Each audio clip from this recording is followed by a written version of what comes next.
Bienvenidos a Primum Gradus, tu podcast de historia y humanidades en general. Os habla Ricardo Silvestre y bueno, veis que en el fondo no tengo la estantería de libros que tengo habitualmente. Bueno, sí, está ahí, porque no es un fondo virtual, es verdadero.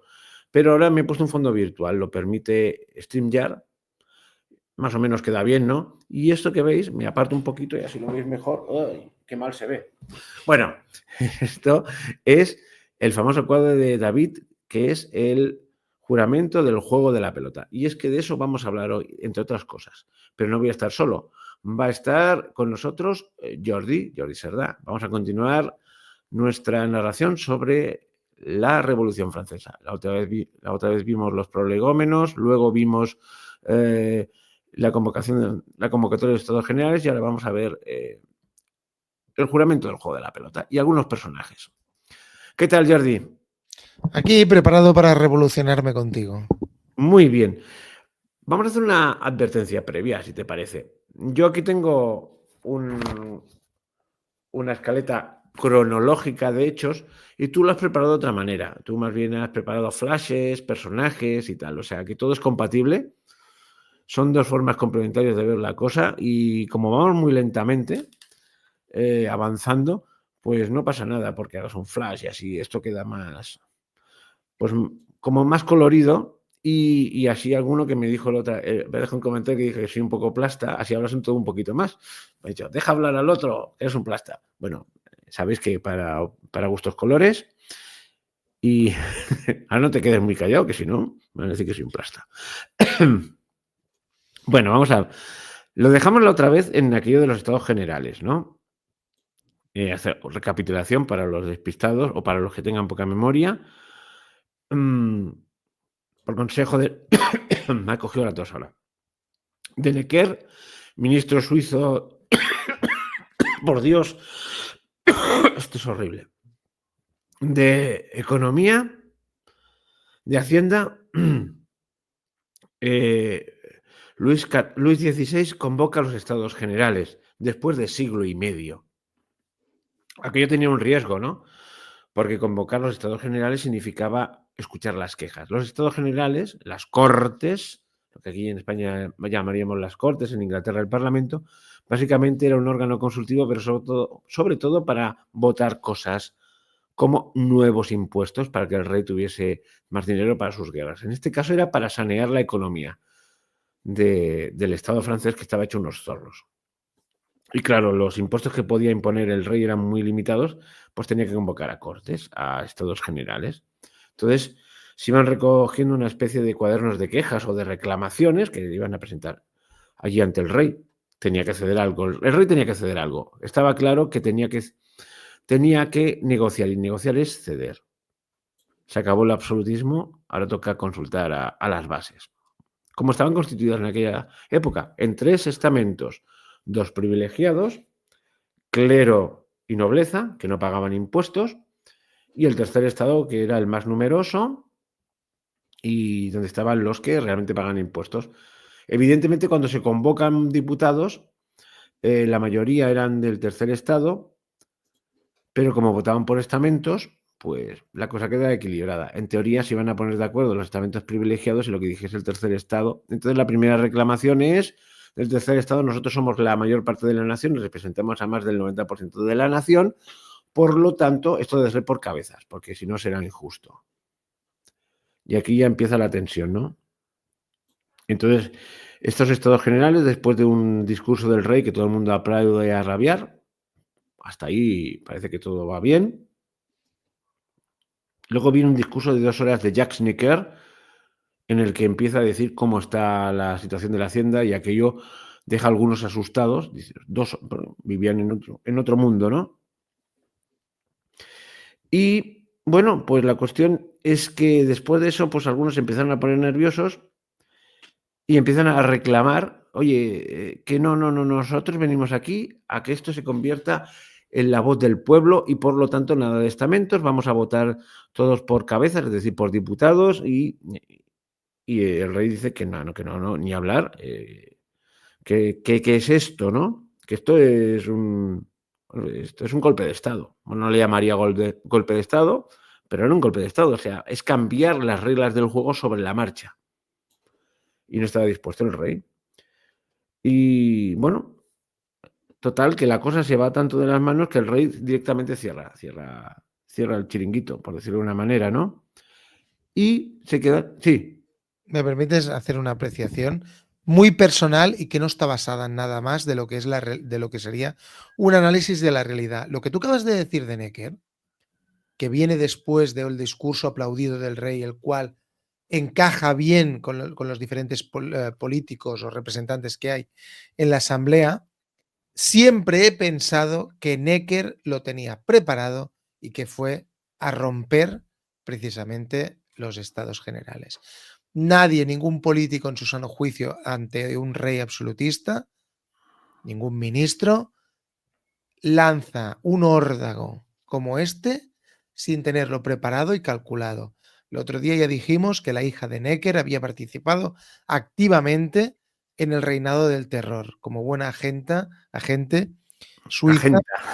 agenta, No, sí, gente. bueno, No como caigamos en portavoza. eso. Ahora que ya tenemos Portavozas. portavozas, pues como buena agente de los venecianos y de los suizos, igual que su padre, y de la nobleza negra, pues fue a cargarse a lo que eran los estados generales. De hecho, y aquí acabo, recordemos que la única nación que era una república en el año 1789 en Europa era Suiza. Sería raro coger como ministro de finanzas de un país absolutista a un político, un financiero que viene de una república, de la única república que hay en el mundo. Ya está, solo quería comentar eso. Vale, sabes que hubo un comentario que decía que te lo había sacado de la manga esto. No, me lo he sacado de la manga. No, pero decía No que tenía no rey tenía Suiza. ningún fundamento, que son apreciaciones tuyas. Bueno, digo. Bueno, lo que es apreciación mía es lo de que Necker se había preparado a trinchar o destrozar al rey a nivel político. Lo que sí, claro que tiene fundamento, solo hay que coger una enciclopedia y mirarlo, es que Suiza no era una monarquía. Eran cantones que habían declarado su independencia del Imperio Sacro Romano Germánico y que por lo tanto eran repúblicas, no entendidas como repúblicas de hoy en día, sino dirigidas por prohombres. Bueno, pues sigamos el discurso, pero muy buena acotación, porque yo también lo he pensado siempre. Digo, eres un ministro del rey y le estás haciendo una faena. Está La poniendo cama. todo tal. Sí. Bueno, pues ¿qué ocurre? Pues que el tercer estado dice que no, que aquello va a convertirse no en unos estados generales, sino en una asamblea nacional. Un concepto nuevo. Oye, que os he convocado pues dijeron, no, asamblea nacional. Y por lo tanto, invito también a la nobleza y al clero que se unan a nosotros y votemos todos por cabeza, como decían ellos. Un hombre, un voto. Pero claro, que hay directamente una revolución. No es una rebelión, es una revolución. Una algarada, una rebelión significa, tenemos hambre, queremos comer. No, esto es más profundo. Se están cargando todo el antiguo régimen. Ricardo, y esto no puede ser espontáneo. No, O eso sea, lo nadie tengo. coge después de que tu propio ministro te ha hecho la cama, no puede ser espontáneo de, mira, ahora mismo nos hemos inventado un nuevo concepto político. Mira, ha sido una casualidad. Esas casualidades de la vida que van a acabar con la guillotina. Bueno, el principal instigador de todo esto es en ese momento van surgiendo nombres. Emmanuel Joseph Sieyès, conocido por el abate Sieyès, o sea, un clérigo muy ilustrado, que da esa invitación al clero y a la nobleza. De la nobleza se unen dos nobles y 149 miembros del clero pues se unieron a la iniciativa. Total, que todo se bloquea y esta Asamblea Nacional, que se constituye así por su Real Decreto, o sea, es un golpe de Estado porque porque se autoconstituye, es autoconstitutiva. Una de las características de las revoluciones es que es autorreferente, rompe con toda la tradición. Entonces, nosotros somos la Asamblea Nacional porque representamos al pueblo y nosotros, por decidimos que somos los representantes del pueblo en esta situación. Entonces, el 17 de junio de 1789 se constituye esta llamada Asamblea Nacional. Luis XVI mandó cerrar la sala, y pues ya está, esto no es lo que yo había convocado, y prohíbe la entrada a los representantes del tercer estado, el rey, contra la opinión ¿de quién? De Necker. Necker dice, déjalos entrar. ¿Pero cómo que los voy a dejar entrar? Bueno, en fin. La Asamblea Nacional necesita un sitio donde reunirse, un lugar físico. Y un tal doctor Guillotín, el inventor de la guillotina, pues dijo, hombre, vamos a la sala del juego de la pelota de Versalles. Un edificio grande, espacioso, donde se jugaba algo parecido al tenis. Y ahí se constituye el 20 de junio de 1789 pues esa reunión donde los diputados juraron no separarse antes de haber dado una constitución al país. Vamos a ver, que nos habían convocado para otra cosa, pero ellos somos la Asamblea Nacional y vamos a darle una constitución. Vamos a cambiar el régimen. ¿Y cómo empieza esta constitución? Desde arriba, no desde abajo. Dice, ¿cómo se inició en el imaginario popular siempre es la toma de la pastilla, de la pastilla, no de la Bastilla, estoy tonto, ¿no? El inicio de la revolución, las algaradas, el pueblo en las calles, no, el inicio de la revolución son unos hombres perfectamente organizados, una minoría privilegiada, perfectamente organizada, que reclama derechos políticos y un cambio social. Al pueblo se recurrirá más tarde como para dar legitimidad, pero son ellos los que quieren. Y aquí ya se aparecen las declaraciones grandilocuentes.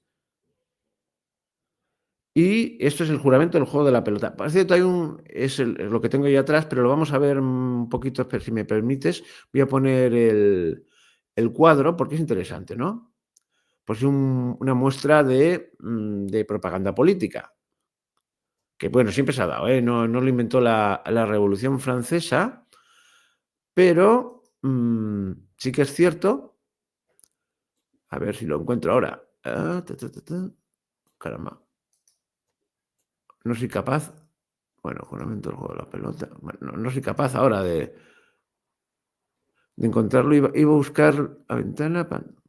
Bueno, iba a ver a analizar un poquito el cuadro donde se ve que están todos los grandes prohombres de la Revolución Francesa. Están ahí representados, y de una manera peculiar, ¿no? Ahí está Robespierre, todos arrobados y con poses. Y en medio está un tal Bailly erguido en medio de todos ellos, y todos los brazos se dirigen hacia él, y que está enunciando el juramento y para qué están reunidos ahí, y que se van a encerrar y que hasta que no haya una constitución, pues de ahí no van a salir. Sieyès, que antes lo he nombrado, que era era el que escribió aquel famoso opúsculo o folleto o panfleto ¿qué es el tercer estado? El tercer estado lo es todo, es la nación. La nación es lo que yo digo que es la nación. Estas son las ideas que ahí habían. ¿Cómo se les colaron ahí? ¿Y qué aspira a ser, Ricardo? ¿Y qué aspira a ser? Lo tengo por aquí apuntado. ¿Y qué aspiras? Algo. Mira, a ver, ahí está. ¿Qué es el tercer estado? Todo. ¿Qué ha sido hasta ahora en el orden político? Nada. ¿Qué es lo que desea? Ser algo. Esta es la famosa frase de este folleto. El tercer estado. Ricardo, hay un personaje en el cuadro, no sé si lo tenías previsto decir y te Es lo que estoy no pisando. he conseguido encontrar la imagen. Archivo de imagen, ya lo tengo ahora. Pero un momentito, que ahora lo pondremos aquí. Ahora lo subo. Vale, es que estaba haciendo las cosas tan mal como podía. Muy bien, mirad, aquí lo siento para los que lo vean, los que lo escuchen solo. Aquí a la extrema derecha, nunca mejor dicho, este señor que está ahí compungido con los brazos en cruz, ahí encogido, es uno, no me acuerdo del nombre, uno que no estaba de acuerdo con Josep eso. Martín Daouk. Duc, sí, de Duc. Daouk, de Toulouse. Este que está aquí, por sobre un señor que está rezando, es Mirabeau. Es que no sé cómo se pronuncia. Por aquí, arrobado, está Robespierre con las manos en el pecho mirando. Todos son los personajes y este es Bailly. Y no me sé todos los personajes, pues no me he dedicado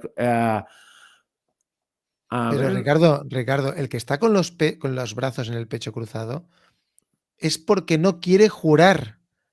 No es un juramentado, está en contra de la Constitución y de los fíjate que Estados los que Generales. están al lado le están diciendo, te haces tonto, mira, mira para allá, mira para allá. Y Ese aquí, hombre tuvo que huir. Era uno de los diputados de los Estados Generales que estuvo presente en el juramento del juego de la pelota y fue el único que rechazó hacer el juramento. Después de la bueno, disolución de los Estados Generales, tuvo que huir a Toulouse, fue encarcelado durante el Reino del Terror y no lo guillotinaron los revolucionarios porque tuvo la cabeza de darles un nombre falso. bueno, pues aquí vemos todos arrobados y con unas poses. Bueno, eh, vale la pena analizar este cuadro, pero no lo vamos a hacer ahora. Pero buscadlo, los que me oís por iVoox, porque vale la pena. Están todos los personajes, buscad algún sitio donde lo comenten y se vea ahí todo el mundo en una pose. Bueno, también. Esto es como las fotos de la Segunda Guerra Mundial de Iwo Jima. Pues, todas estas grandes imágenes históricas casi todas están preparadas. En esta está claro porque es un pintor, pero las fotos también, ¿eh? La bandera de Iwo Jima de los soldados norteamericanos está preparada. El, el, el soldado ruso poniendo la bandera soviética en el Reichstag también está preparada. El miliciano de la perdón, de la republicano herido y tal, de aquel famoso fotógrafo, ¿era Capa? Bueno, No, sí, eh, sí, capa. Capa también está preparado. Dijo, esta imagen impactante, pero la recreó, lo cual no le quita validez artística, pero bueno, la propaganda política llega desde el primer momento. Bueno, era una cosa, lo presenta aquí algo como tumultuoso y espontáneo, y aquí estamos y nos estamos dando leyes a nosotros mismos, etcétera, etcétera, etcétera. Bueno, este es el ambiente que se respiraba. Se estaban dando una constitución. Juran no salir de ahí hasta que no hayan creado una constitución.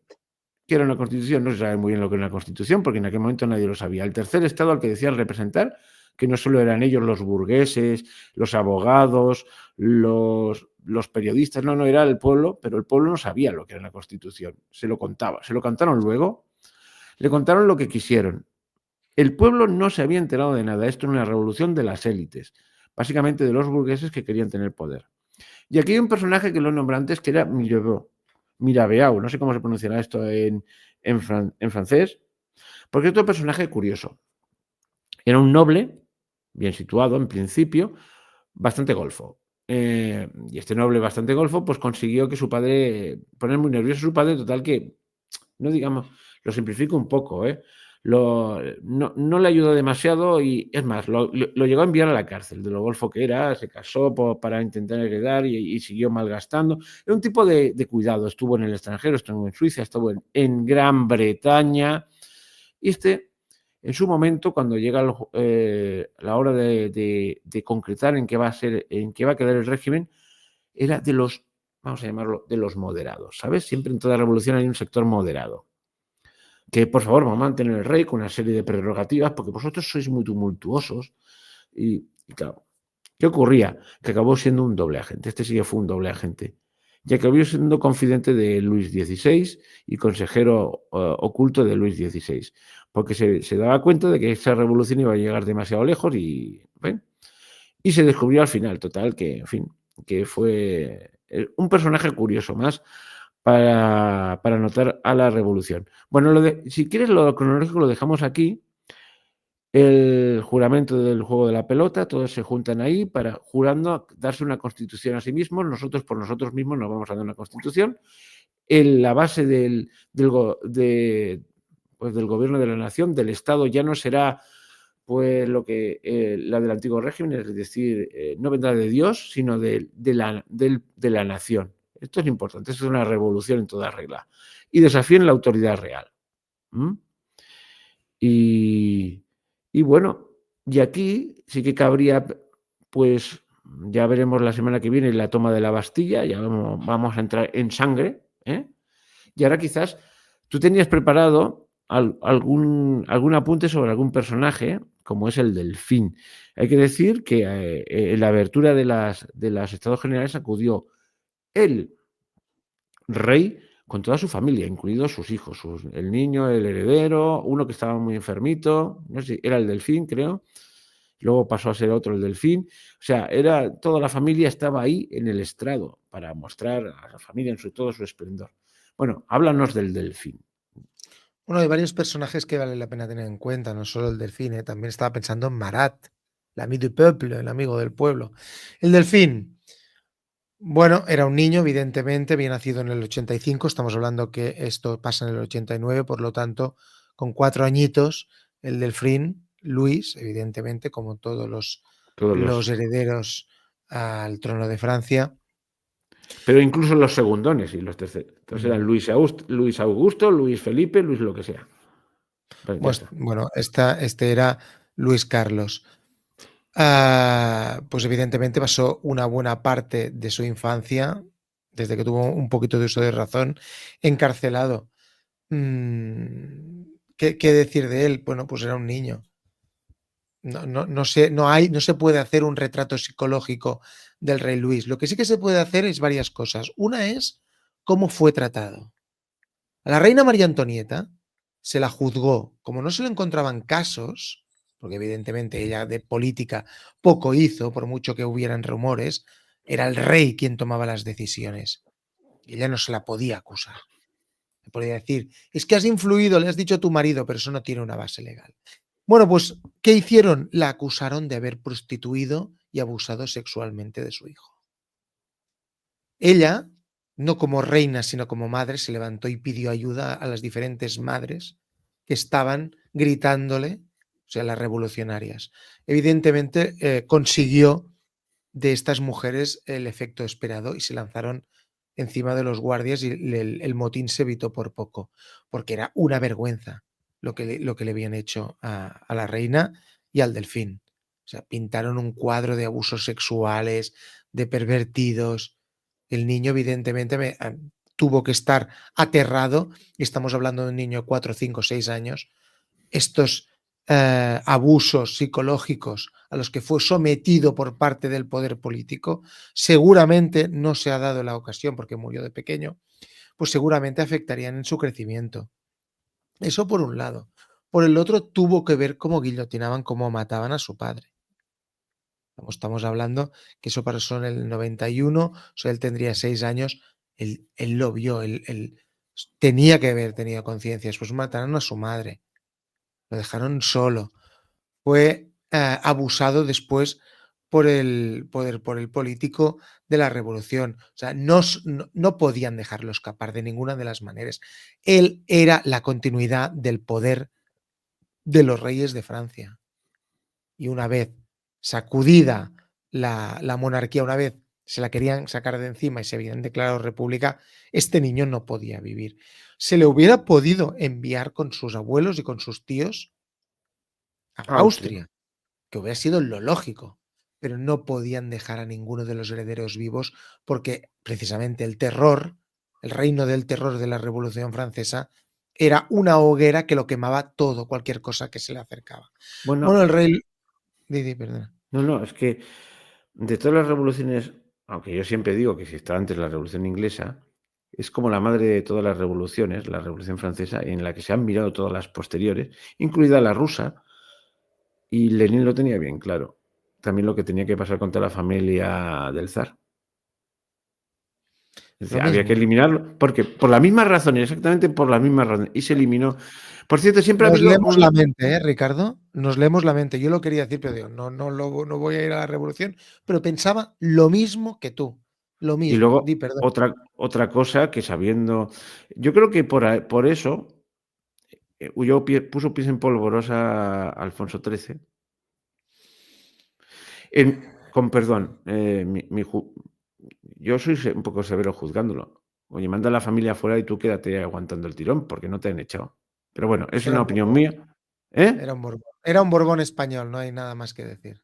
Bueno, pero siempre me ha asombrado cómo, no sé, no intentó ni siquiera interceder la familia real británica en el tema del zar. Es que, Pero bueno, claro, me estás atando a un tema que a mí me encanta y que lo tengo preparadísimo. De hecho, que eran casi los gemelos propios de apariencia. zares Sí, los primos. Los propios zares llamaron a su primo George, al rey Jorge, dijo, oye, os pedimos asilo diplomático. En ese momento, la monarquía británica, vamos a dar la versión oficial, que es como existía el Partido Laborista y había miedo de que traer aquí un personaje monárquico denostado hubiera podido envalentonar a las masas rojas, pues el rey George, no, esto es la versión oficial y se puede ver en series, en películas, se puede leer, dijo que no. Él sabía que lo iban a matar. La versión no oficial es que ya le iba bien. Solo han sobrevivido aquellas monarquías protestantes, aquellas monarquías, vuelvo a decir, protestantes, menos la española que no es monarquía, ni es nada, con perdón, que se han supeditado al poder mundial. El resto han desaparecido todas. No se podía permitir que una monarquía que dominaba una sexta parte del planeta Tierra, Rusia, país continente, país civilización, una monarquía ortodoxa, sobreviviera de ninguna de las maneras. Y no sobrevivió. Volviendo a lo de Luis XVII, que le pasó lo mismo.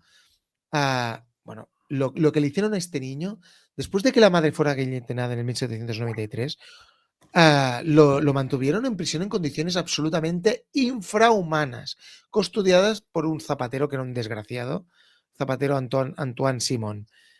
El niño, bueno, pues se le intentó educar de manera republicana por parte de este zapatero, por parte del zapatero Simón, y bueno, le daba palizas, lo torturaba, lo forzaban a beber a beber alcohol hasta caer, le obligaban a cantar la marsellesa. Si no se portaba bien o ellos decían que no hacía lo que ellos querían, lo amenazaban con guillotinarlo. El niño fue torturado psicológicamente como un animal y era un niño inocente. Le decían que sus padres que no los habían matado, que vivían, pero que lo habían abandonado. Claro, después, viendo los propios revolucionarios, los propios gobiernos de la revolución, viendo lo que le hacía este hombre al niño, pues se lo sacó, se lo quitaron. Y la gran idea fue aislarlo en una celda sin luz, sin contacto humano, solo lanzándole comida por debajo de la puerta de la celda. Evidentemente, 6 meses después murió. A partir de aquí, han habido, miles no, pero sí centenares de historias, de leyendas de que si el niño sobrevivió, que si no sobrevivió, no sobrevivió. Hoy en día, tus seguidores, algunos sabrán que hay canales de YouTube que sí hablan de que el gran monarca es el descendiente de Luis XVII. Hay otras personas que sabrán que hubo un famoso impostor, porque hubo un famoso impostor que se hizo llamar a sí mismo Borbón Naundorf, era alemán, y curiosamente tenía un cierto parecido con lo que había sido el delfín, y recordaba cosas, eso es cierto, recordaba cosas que no podía saber alguien que no hubiera sido de la familia real. Hoy en día el descendiente sigue vivo. Los Borbones Naundorf, algo se debía sospechar porque siempre habían sido invitados a las coronaciones papales. Consiguieron llevar el apellido Borbón en los juzgados, lo consiguieron, vivían en Holanda. Hoy en día aún vive. El último es de mi edad, unos 45, 46 años, aunque él ya no se reclama pretendiente al trono de Francia, su padre aún lo era. Se han hecho estudios de ADN, y aquí cabo, no es el tema de Luis XVI que da hasta aquí. Se han hecho estudios del ADN, del corazón de Luis XVII, si no recuerdo mal, que fue, o Luis XVI, no sé si es el pequeño, el niño o el padre. Bueno, fue conservado. En todo caso, fue conservado. Y ha llegado a nuestros días, como en un relicario. Y curiosamente, los Borbones Naundorf son Borbones. Curiosamente, son Borbones. No son descendientes de María Antonieta, pero son Borbones. un hijo Bueno, es que ilegítimo, los pues podría Borbones, ser, ya se sabe. podría Bueno, ser. todos los reyes en general, ¿eh? No solo los No, Borbones, todos, todos, todos. todos, todos. Bueno, el caso de Luis XVII fue un caso de paradigmático de lo que empieza, de lo que es el camino al infierno, está plagado de buenas intenciones. O sea, ni la monarquía más absoluta había tratado con esa dureza a los hijos de sus enemigos. Para mí es el ejemplo de mártir. Este niño era absolutamente inocente, no había hecho nada. Hay otros personajes como Marat. Sí, pero que si lo dejamos para más adelante, cuando aparezca Sí, con su compinche Robespierre, con el que acaba rompiendo. bueno, iba a decir con pinche, con pinche. Bueno, Solo no. quería decir que una contraposición, ¿eh? No hago ningún apunte histórico, sino psicológico, para que la gente sepa de qué hablamos. Robespierre, el compinche que tú dices, no bebía, no fumaba, no iba con señoras. Era un asceta, consagrado a la revolución. En cambio, Marat, su compinche revolucionario, al principio, menos al principio, Era un vividor. bebedor, bebedor, jugador, comedor, de la buena vida. Es que no podían entenderse. Oye, a veces he citado la serie esta francesa, que yo creo que vale la pena, que se hizo por el segundo centenario. Es muy pro revolución, pero tiene detalles muy buenos. Por ejemplo, todo lo que has contado sobre el juicio de María Antonieta y esas acusaciones tan terribles que le hicieron, ahí se ve reflejado. Y cómo Ah, no sabía. sí, sí, dice, ponen como humanos a los reyes, no como unos tiranos, ¿no?